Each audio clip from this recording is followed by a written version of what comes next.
The media is in on it. Regarding the Trump campaign, you said that you were the chairman of the Trump campaign effort? Co-chairman at the time. Co-chairman, yeah. Because one of your opponents says that Vinnie DeVito really was running the campaign and that you didn't have any official title or were part of that. You know, I talked to Dean about getting involved with the campaign, and we ran it through Hope Hicks and Corey Lewandowski. Corey Lewandowski was the first campaign manager. So there was a series of emails between Corey and Hope and Dean and myself that just running it by them that it would be all right for me to be the co-chair. We decided to create a co-chair of Charlie and I. So I became the co-chairman of the campaign, and that just was the title that I was given then and retained throughout the campaign. So who is Vinnie DeVito? What role does he play? Sure, Vincent DeVito he was a delegate to the convention. He was, I think, appointed to the Rules Committee. Was the Rules Committee member for the convention, and he also, worked as a lawyer for the Trump campaign. He would go to New York to do legal work, and there were points at which he would organize certain elements of the campaign, but again, it's so he wasn't the co-chairman. He was, not the co-chairman when I was first brought onto the campaign. Did he subsequently become co-chairman? Yeah. I was just curious, because if you were the co-chairman, you sure. would have been involved. Well, I mean, the campaign went through several phases, and there was during the time when Corey Lewandowski was running the campaign, there was a time when Paul Manafort was running the campaign, and then, of course, at the end, Steve Bannon and Kelly Ann Conway, I believe, were the final chairs of the campaign. So, at some point, I think Vince DeVito may have had more of an active role during the Manafort portion, but, there was never a time when I wasn't representing the campaign in Massachusetts. So to get to the bottom of this, I reached out to none other than Vincent DeVito, who was the chairman of the Trump campaign in Massachusetts last year.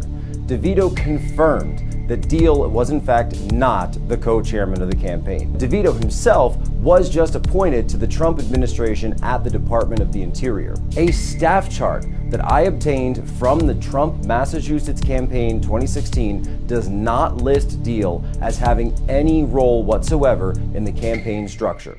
I think, for example, Elizabeth Warren might bring up the fact that Geoff Diehl was not actually a co-chair for the Trump campaign. He cares about that. He cares about that. Yes, I do. Well, it's going to come up.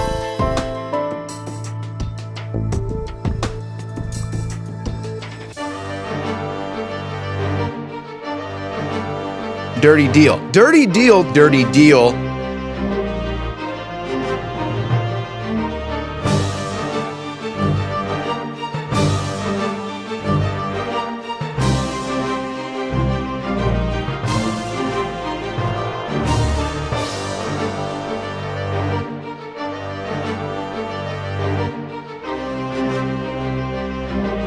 Lauren, by the way, I was planning on perhaps sending Diehl as a gift the Photoshop for Dummies. What kind of a moron puts this picture out? So Dirty Deal puts out this picture of himself allegedly shaking Donald Trump's hand. Dirty Deal photoshopped an image that's obviously a total hack job, terribly, and then actually had the audacity to put it out on social media. And that afternoon, Geoff came down, Geoff Diehl, who's now running for the Senate, and